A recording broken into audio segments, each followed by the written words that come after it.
Hi, I'm Dan Cederholm, co-founder of Dribbble and founder of Simple Bits, and I come from Salem, Massachusetts. My dream job as a kid was to be a rock star. I played music from an early age, probably, I think I was around 8 years old when I started playing the drums. That was really the focus up until I was, 23 or something. It wasn't until like the web came along that showed me another way to be creative. I got a really terrible job at a record label in Cambridge, Massachusetts called Rounder Records. And that's when the web came along. And I think I got a desk job there, worked my way up to a desk job, and it had a Windows 3.1 machine that was hooked to the internet, and I was just blown away by it. It was literally like within a few months, it kind of shifted my whole thinking in, okay, here's something I can A, make a living doing, but also learn so much by using it. So to learn web design back in the 90s, it was viewing source and literally and that's the beautiful thing I think about web design, is that the blueprints for everything that's out there is available to see and to sort of dissect and pull apart. And I just love that. And I would just, if I saw something I thought was cool, I would view source and figure out how I could recreate that. It was kind of an early dial-up internet company. And there was a guy named Paul Yazzie there who was sort of the only guy with a Mac in this room of customer support people on PCs and everything. And I really gravitated towards him, and I specifically remember him, using the command line to FTP something. And I was watching him do it, and I didn't know anything about command line at the time. And he's typing, and he said, "bye," and then enter, and it left, and I was like, he's talking to the computer. That's incredible. That blew me away, and I learned a ton from him in terms of how not necessarily how websites are built, but how the internet works and how the web works. And I was fortunate to sort of be taken under his wing in a way. And then, fast forward, several years after that, it was the web standards movement that I sort of got swept up into. Tons of mentors in there, like Jeffrey Zeldman. I owe a ton of gratitude to him for his career and all his sharing. Doug Bowman, Dave Shea, and Molly Holschlag, and all those folks in the early days of web standards. So Rich Thornett and myself, we were really good friends. We lived in the same town in Salem, Massachusetts. We were neighbors. I could see his back door from my door. We ended up working together, sharing an office a few days a week. And it just so happened that Rich was also a programmer, developer, product design as well. And this was right around the time when I had this idea for Dribbble, which was with 3 Bs, because the domain name was available. Selfishly, I wanted to be able to look over the shoulder of people that I admired and see what they're working on. So Rich and I we talked about it a little bit, and literally he's like, okay, let's just start a Rails project and let's just make it on the side as a side project. And that's what we did. We just started that as a side project, just the two of us, part-time, and that's how it began, really.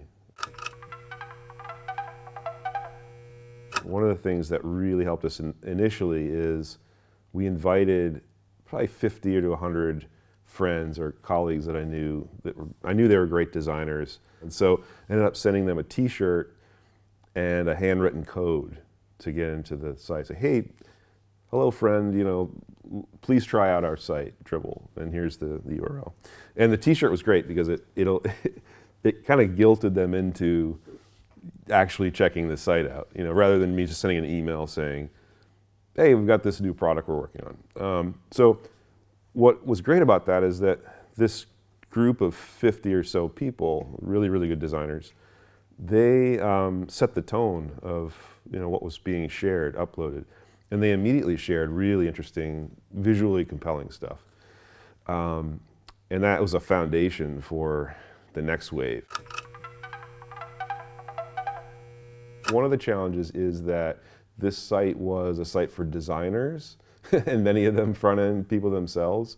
So you have to grow thick skin when you're designing or building something for designers as a designer. And we intentionally made the interface generic in a way, so that it would sit back and so that the work would be showcased rather than the UI of Dribbble itself. So that was always a challenge, to really hold yourself back and really focus on the artists and not what I wanted to do interface-wise. I think the other challenges I touched on a little bit, but the fact that it was just me doing front end for so long. And I had been a freelance front end person for years before that. And the nice thing about that is that you can kind of reinvent your skill set every project. Whereas if you're working on one product for over years, it becomes difficult to throw out everything and start over again. And then when you've got other team members coming on board that are hungry to use better technology and organize it differently, so now you've got a little bit, you've got this large code base that could work better, and it can always work better. And I think that was something I need to keep in mind, is that you kind of have to embrace the imperfectness of your code if you're living with it over a long period of time. Otherwise, you'll drive yourself crazy. So we did a lot of just watching the community and reacting to how they were using the product. And a lot of the features came out of recommendations from the community itself, or just they started using it a certain way and we sort of adapted the UI to that. Paving the cow paths, I think they call it. So it was a lot of just observation on how they were using it, and then reacting to that and building in features. Like rebounding, for instance, that was one feature early on that we created. It was a way of replying to a design shot with another shot of yours. And so people were doing it in the comments, and we sort of took that and made it into a feature.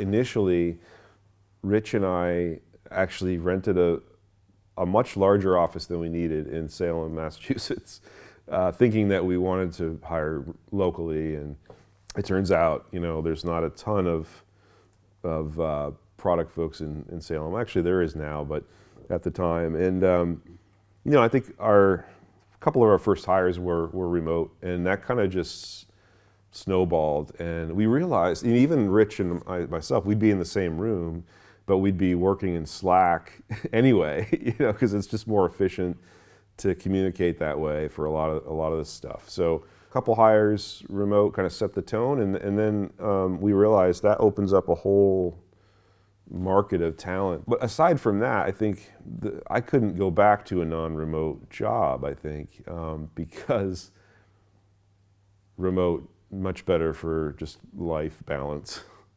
And I don't think I'm employable anymore. I feel like the biggest joy I get is finding new talent on Dribbble every day. I go on there and I find somebody that's, has a couple followers and is creating like just incredible work. And that motivates me to and I know that's going to happen every morning. It happens. There's new people out there that are sharing their stuff for the first time, or something I just didn't come across until then. And being able to shine a spotlight on that and help them either get hired or get more visibility or get a job or whatever, it's wonderful. And I think the people that I've met through the design world, the web design world, is also, that's not an achievement, but it's, the relationships feel like an achievement. I feel like finding good people that share the same view of the world. That's, I mean, when it comes down to it, that is one of the most important things, I think, for us to have. The success I've had up to this point, I feel like, was because I wasn't afraid to share as I was learning, and that switch of like, hey, I don't need to be an expert to be talking about how I work and sharing that with the world. And I feel like that's really valuable for anybody to do, to not wait till you have a complete grasp on a subject to actually share your thoughts about it and how you're using it in your current work.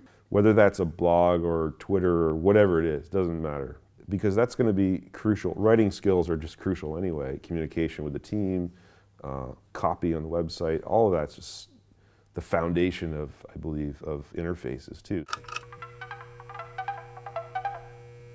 For the future, I see more abstraction from what's going on. I think the design tools that are happening are really interesting right now. And I don't mean let's go back to front page or anything like that, but I mean there's a level of abstraction that probably could happen. Something like Webflow, for instance, is really interesting to me because they are taking that sort of visual approach while still providing solid standards-based code underneath it. I feel like it should be easier to do some of the things that we do. I feel like some things could be automated. Design systems are growing. I feel like there's this culmination of design systems and tools, and then the browser technologies that are all kind of coming up to a place where hopefully we can spend more time worrying about the experience and the content rather than how we're getting things to work.